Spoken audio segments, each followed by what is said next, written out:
Hello friends, চলে এসেছি আজকে নতুন একটা ভিডিও নিয়ে। আজকে বানাবো একটা আলু দিয়ে সুন্দর একটা স্ন্যাক্স। তো চলো, এখানে আলু বয়েল করে নিচ্ছি।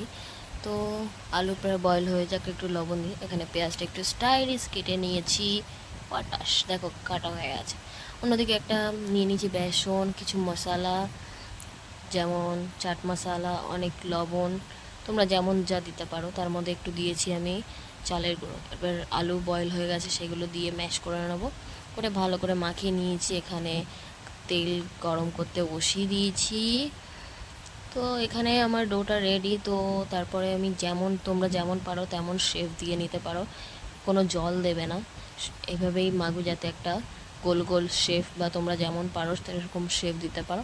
তাই আমি গোল গোল দিলাম, দিয়ে ফাইনালি আমার কড়াইতে সমস্তগুলো আমি গোল গোল করে দিয়ে দিয়েছি। এবার আমি একটু আস্তে গ্যাসের ফ্লেম কম দিয়ে ভেজে নেব।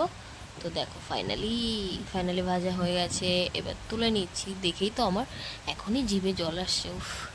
তারপরে একটু উপর দিয়ে চাট মশলা দিয়ে দিলাম, তারপরে সসের সাথে টমেটো, উফ, খুব ক্রিস্পি দেখেই মনে হচ্ছে। তো চলো খেয়ে দেখা যাক কেমন হয়েছে। তো খেয়ে দেখলাম একটু অনেকটাই ক্রিস্পি হয়েছে। কি গরম, সেই হয়েছে। তো চলো, টাটা।